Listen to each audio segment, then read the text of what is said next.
कार्तिक मास महत्तम अध्याय 24। राजा पृथु ने देवर्षि श्री नारद जी से पूछा, हे नारद जी, आपने तुलसी के इतिहास व्रत महत्तम के बारे में कहा है। अब यह बताने की कृपा करें कि क्या इस कार्तिक मास में और भी देवताओं का पूजन होता है, यह भी मुझे समझा कर कहिए। श्री नारद जी बोले, पहले समय पर्वत के निकट कर्तिपुर में एक धर्मात्म ब्राह्मण धर्मदत्त नामक रहता था।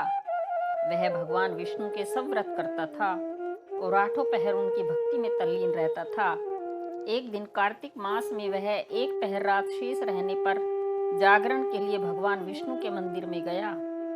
वह हर प्रकार की सामग्री लेकर पूजा करने के लिए जा रहा था कि उसने मार्ग में एक बड़ी भयंकर राक्षसी को देखा, जिसके कि बड़े बड़े दांत थे, लपलपाती हुई जीभ थी, बड़े बड़े लाल लाल नेत्र थे, जिसका शरीर नंगा था, मांस रहित था। उस भयंकर राक्षसी को देखकर धर्मदत्त बुरी तरह से कांपने लगा और कुछ उपाय न देखकर उसने पूजा वाली थाली और जल का लोटा उस राक्षसी पर फेंक दिया, क्योंकि उसने भगवत नाम का जप करते हुए वह सामग्री और जल का लोटा, जिसमें कि तुलसी दल पड़ा हुआ था, उसको मारा था। इससे उसके जन्म जन्मांतर के पाप नष्ट हो गए और उसे अपना पूर्व इस जन्म स्मरण हो आया। वह हाथ जोड़कर धर्मदत्त के चरणों में गिर पड़ी और उससे कहा, हे विप्र, मैं पूर्व जन्म के कर्मों के फल से इस अवस्था को प्राप्त हुई हूँ। नारद जी ने कहा, हे राजन, उसको इस प्रकार प्रणाम करते देखकर अति विस्मित होकर धर्मदत्त ने पूछा, तेरी यह अवस्था किस कर्म के फल से हुई है? तू पूर्व जन्म में कहाँ रहती थी और तेरा कैसा चरित्र था? यह सब कुछ तो मुझे बता। उस राक्षसी ने, जिसका नाम कलहा था, उसने कहा, हे ब्राह्मण, सौराष्ट्र में भिक्षुक नामक एक ब्राह्मण रहता था। मैं उसकी पत्नी थी। मेरा स्वभाव बड़ा ही निष्ठुर था।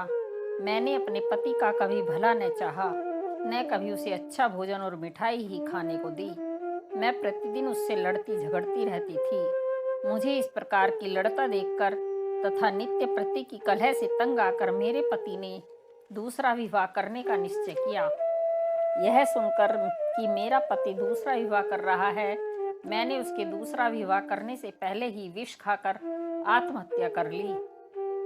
मेरी मृत्यु के पश्चात यम के दूत आए और मुझे पकड़कर गदा मारते हुए यम के पास ले गए। यमराज ने मुझे देखकर चित्रगुप्त से पूछा, हे चित्रगुप्त, इसने क्या कर्म किया है? जो भी कर्म इसने किए हैं, अब इसको उनका फल भोगना होगा।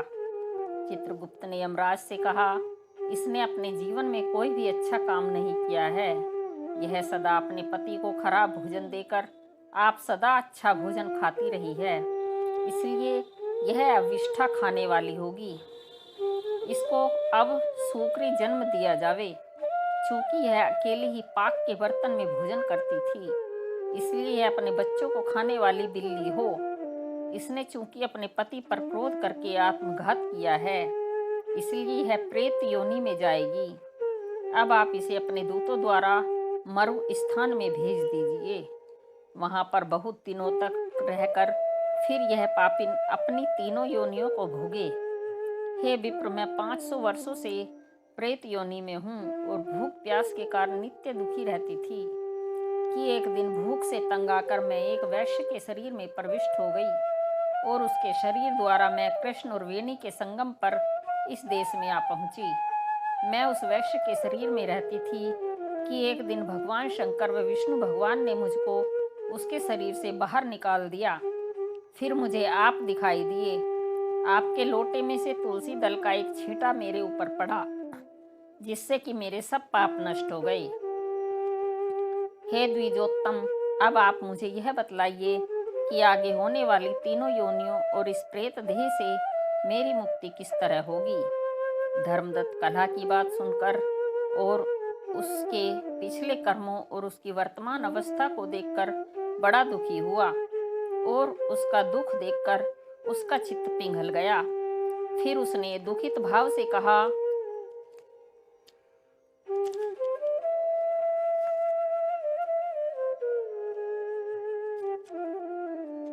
अध्याय 25। तीर्थ, व्रत और दान के करने से समस्त पाप नष्ट हो जाते हैं, मगर प्रेत योनि में रहने वाले को इसका अधिकार नहीं है।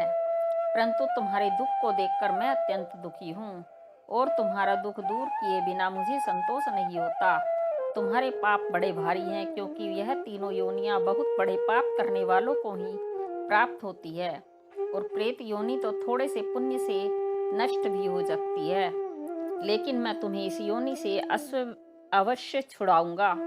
इसलिए मैंने जो कार्तिक का व्रत किया है उसका आधा पुण्य तुम्हें देता हूँ, क्योंकि यज्ञ, दान, तीर्थ यह सब निश्चय ही कार्तिक के व्रत के पुण्य के समान नहीं है। नारद जी ने कहा, हे राजन, इतना कहकर धर्मदत्त ने उसको ओम नमो भगवते वासुदेवाय यह द्वादश अक्षर मंत्र सुनाया और तुलसी का जल उसके ऊपर छिड़का। बस फिर क्या था, क्षण भर में वह प्रेत योनि से छूटकर प्रज्वलित शिखा के समान दिव्य रूप धारण करके लक्ष्मी के समान सुंदर हो गई। तब वह धर्मदत्त को दंडवत प्रणाम करके प्रसन्नता से गदगद होकर बोली, हे ब्राह्मण, आपके आशीर्वाद से मैं इस घोर नरक से छूट गई हूँ। मुझ पाप सागर में डूबती हुई के लिए आप नौका के समान हैं। नारद जी ने कहा, हे राजन, अभी कल्हा इस प्रकार कह रही थी कि वहां पर विष्णुगण एक देदीप्यमान विमान लेकर आए। विमान के द्वार पर अप्सराएं और गण बैठे हुए थे। धर्मदत्त ने उन सबको देखकर दंडवत प्रणाम किया। पुण्यशील और सुशील नामक भगवान विष्णु के गणों ने धर्मदत्त को अपने हाथों से ऊपर उठाकर उसका अभिनंदन करके कहा, हे द्विजश्रेष्ठ, आप धन्य हैं, जो कि आप सदा भगवान विष्णु के व्रत, कथा और सेवा में लगे रहते हैं। आप सर्वदा दीन दुखियों पर दया करते रहते हैं। आपने जो अपने बाल्यकाल में पवित्र और शुभ कार्तिक व्रत किया था, आपने उसके आदि फल से कलहा के पूर्व जन्म के एकत्रित पाप नष्ट कर दिए हैं। यही नहीं, आपकी कृपा से उसके सैकड़ों जन्म के पाप नष्ट हो गए हैं। आपके जागरण आदि करने के पुण्य प्रभाव से आकाश मंडल से यह विमान आया है। हे ब्राह्मण, अब हम इसे भांति भांति के भोगों से युक्त वैकुंठ में ले जा रहे हैं। आपके दान पुण्य के प्रभाव से, कार्तिक व्रत या तुलसी पूजा के प्रभाव से यह अब भगवान विष्णु के निकट रहेगी। आप भी इस जन्म के पश्चात अपनी दोनों स्त्रियों सहित वैकुंठ लोक में भगवान विष्णु के समीप रहेंगे और मुक्ति प्राप्त करेंगे। हे दया सागर, वह मनुष्य धन्य है और जन्म उन्हीं का फल भलीभूत है जिन्होंने कि तुम्हारी तरह भगवान विष्णु की भक्ति की है, क्योंकि भगवान विष्णु अपने भक्तों का भला कर क्या नहीं देते, वह सब कुछ देते हैं। जिन्होंने प्राचीन काल में उत्तरानपाद के पुत्र को ध्रुव स्थान में पहुंचाया है, जिनके स्मरण मात्र से प्राणियों की सद्गति हो जाती है। प्राचीन काल में भगवान विष्णु केवल अपने नाम को स्मरण से ही ग्रह द्वारा पकड़े हुए हाथी को हस्त योनि से मुक्त करके जय नाम देकर अपना पार्षद बना लिया। तुमने उसी विष्णु की सेवा की है, उसी से तुम अपनी दोनों स्त्रियों सहित 1000 वर्ष तक भगवान विष्णु के समीप निवास करोगे।